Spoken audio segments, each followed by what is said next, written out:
हे guys Jolly LLB 3 cinema घरों में आ चुकी है। मैंने मूवी देख ली है, so let's talk about how the movie was. तो जैसा कि मैंने ट्रेलर रिव्यू के टाइम पे कहा था कि ये फिल्म है किसानों के साथ हुए अन्याय के बारे में, इकोनॉमिक ग्रोथ और डेवलपमेंट के नाम पे किसानों के साथ हुई नाइंसाफी पे। पर इन सब किसान परिवारों में बीकानेर की एक बूढ़ी औरत भी है जिसका पूरा परिवार ही उजड़ गया। फिर भी वो हार न मानते हुए दिल्ली आती है और उन लोगों के खिलाफ अकेले लड़ने का ठान लेती है जिनकी वजह से उसका परिवार उजड़ गया। उनकी डिग्निटी चली गई, सर से छत चली गई, हारने को कुछ भी नहीं।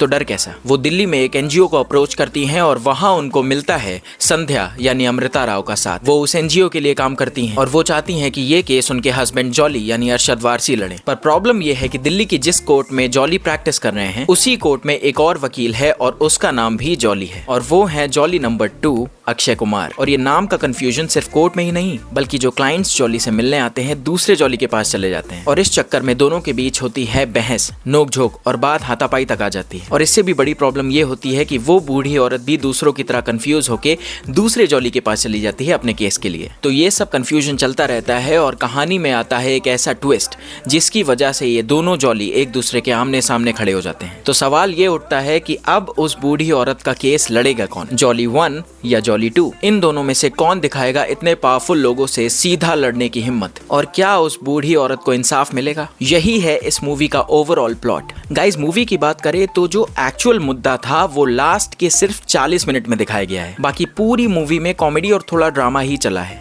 तो अगर बाइसेक्ट करें तो लगभग 2 घंटे 35 मिनट की फिल्म में कोर्ट रूम ड्रामा सिर्फ आधे घंटे का है, और वो भी सिर्फ क्लाइमैक्स में क्लोजिंग आर्ग्यूमेंट। तो इसको एक out and out court room drama तो नहीं कहा जा सकता। मूवी थोड़ी सी लंबी लगी मुझे। मेरे हिसाब से ऑडियंस मुद्दे का वेट करती रहती है कि कब ये फिल्म मेन मुद्दे पे आएगी, और इसमें फनी चीजें होती रहती हैं। ऐसा नहीं है कि बोरिंग है, पर अगर आप एक मस्त कोर्ट रूम आर्ग्यूमेंट एक्सपेक्ट कर रहे हो इससे तो आप डिसअपॉइंट हो जाओगे। एक्टिंग की बात करें तो Akshay Kumar as always outstanding. उनकी कॉमिक टाइमिंग का कोई मुकाबला आज भी नहीं है, और जब वो कोर्ट में अपनी दलील पेश करते हैं तो उनके अंदर का सीरियस एक्टर भी शाइन करता है। एक स्मार्ट वकील जो अपने दिमाग से केस पलट देता है पर घर पे बीवी से डरता है। He did a wonderful job. Arshad Warsi एक अल्हड़ मेरठ का बंदा जिसकी केस की रिसर्च अलग लेवल की होती है, अपने क्लाइंट्स के लिए कोर्ट के अंदर और बाहर दोनों लड़ता है। He did a great job as well. Saurabh Shukla इस फ्रेंचाइज के सबसे क्यूट कैरेक्टर है। एक सीधा साधा अपने काम से काम रखने वाला जज। सुंदर लाल त्रिपाठी जो इस भ्रष्ट कानून व्यवस्था में सच्चाई और ईमानदारी की लॉ जला के चल रहे हैं, आखिरी दम तक ट्राई करते हैं कि कहीं से सच्चाई निकल के बाहर आ जाए। He was great as usual. Seema Biswas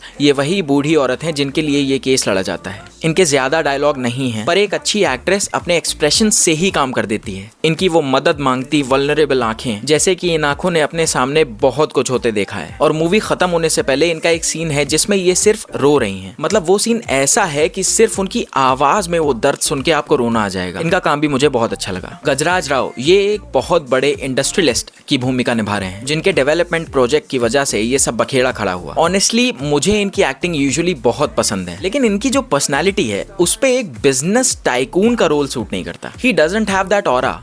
her role की एक पर्सनालिटी डिफाइंड होती है। उनकी एक्टिंग अच्छी है पर इस रोल के लिए उनकी पर्सनालिटी जरा भी जस्टिफाइड नहीं थी। राम कपूर ये एक बहुत ही फेमस लॉयर का रोल प्ले कर रहे हैं। क्लाइमैक्स के टाइम पे इनका एक सीक्वेंस है और वो आपको पसंद आएगा। He did a good job as well. Huma Qureshi और अमृता राव का ज्यादा स्क्रीन स्पेस नहीं है, पर जितना भी है they give a good support. Verdict between yellow and green and I will give it 3 out of 5 stars. Masterpiece नहीं है, पर ऐसा नहीं है कि झेली ही नहीं जा सकती। पर जिस वजह से जॉली एलएलबी फ्रेंचाइज फेमस है, जो कि एक अच्छा कोर्ट रूम ड्रामा जिसमें बारीक से बारीक डिटेल्स निकाल के आर्ग्यूमेंट होती है, वो इसमें मिसिंग था। But still it's a one time watch. So that's all for this video. मिलते हैं अगले वीडियो में। Bye bye.